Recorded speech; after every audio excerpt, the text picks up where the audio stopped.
Flavonoid dihasilkan melalui gabungan dua jalur, yaitu jalur asam sikimat dan asam asetat malonat. Yang pertama, jalur sikimat. Pada jalur sikimat ada fenilalamin, yang mana fenilalamin ini akan berubah menjadi asam sikimat. Kemudian asam sikimat berubah menjadi asam pekumarat, dan kemudian asam pekumarat ini berubah menjadi pekumaril koenzim A. Nah, pekumaril koenzim A inilah yang kemudian bergabung dengan produk jalur asetat malonat. Pada jalur asetat malonat ini sebelumnya ada asam asetat dan asetil koenzim A yang kemudian bergabung sehingga terbentuk 3 unit asetat malonat.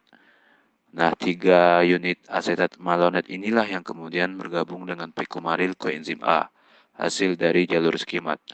Bergabungnya pekumaril koenzim A dengan 3 unit asetat malonat yaitu dengan melalui reaksi kondensasi. Dari reaksi inilah yang kemudian terbentuk tetra-K3. Pada tetra-K3 ini bagian-bagiannya akan terkondensasi yang kemudian terbentuk flavonoid yang berbeda-beda. Misalnya untuk membentuk senyawa kalkon, maka terjadilah kondensasi A. Pada gambar dapat dilihat kondensasi A pada hidrogen alfa. Pada lingkaran hijau tersebut akan berikatan dengan basa sehingga C-nya berubah menjadi karbanion. Yang kemudian karbanion inilah yang menyerang C-karbonil pada panah tersebut sehingga terkondensasi dan terbentuklah kalkon. Sedangkan pada kondensasi B, hidrogen alfa ini akan berikatan dengan basa sehingga terbentuk karbanion. Nah, karbanion inilah yang kemudian menyerang C-karbonil yang ada pada panah sehingga terbentuklah stilben. Nah, dari stilben dan kalkon inilah yang kemudian menjadi awal dari berbagai macam flavonoid. Kalkon itu merupakan awal dari berbagai jenis flavonoid. Di sini dapat dilihat bahwa kalkon dapat berubah menjadi flavanon dengan bantuan enzim kalkon isomerase. Jadi akan mengalami isomerisasi menjadi flavanon, di mana terjadi penutupan cincin, jadi pembentukan siklis di sini.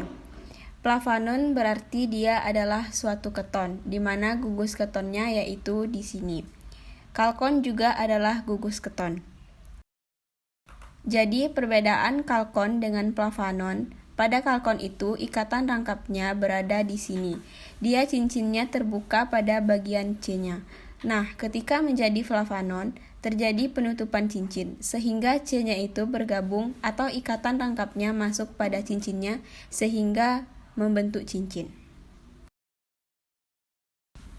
Kemudian dari flavanon ini dia akan bisa dirubah menjadi flavon dengan bantuan enzim flavon sintase.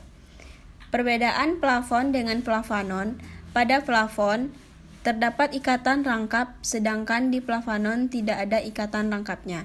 Berarti ketika ada penambahan ikatan rangkap dan terjadi reaksi eliminasi di sini sehingga di salah satu C-nya itu mengalami eliminasi. Kemudian terjadilah ikatan rangkap sedangkan pada flavanon di bagiannya tidak ada ikatan rangkap.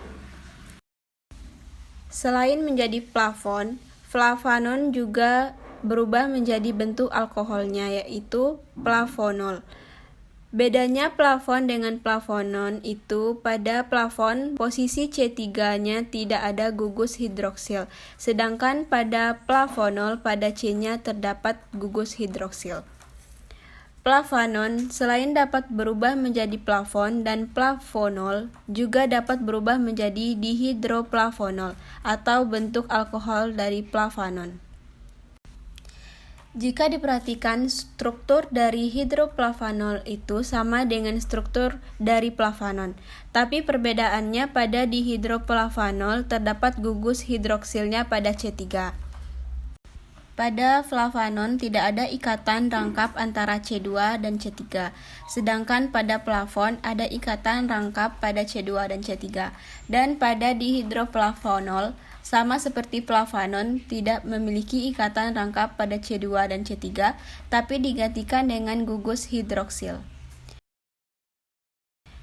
Kemudian dihidroflavanol dapat berubah menjadi antosianin. Jika dilihat di bagian samping, kalkon selain bisa berubah menjadi flavanon, dia juga bisa berubah menjadi auron. Kemudian flavonon selain berubah menjadi flavon, flavonol, dan dihidroplavonol, dia juga bisa berubah menjadi isoflavon. Isoflavon bedanya dengan flavonol pada sisi cincin-cincinnya berbeda dibandingkan dengan flavanol. Dan kemudian isoflavon juga bisa berubah menjadi isoflavonoid. Ini adalah beberapa bentuk senyawa flavonoid dan cara biosintesisnya. Ini bisa menggambarkan bahwa flavonoid itu bisa banyak. Kenapa senyawa flavonoid itu bisa menjadi banyak? Karena bisa terjadi reaksi kondensasi, reaksi eliminasi di beberapa bagian dari asal senyawanya, dari jalur sikimat dan jalur asetat malonat.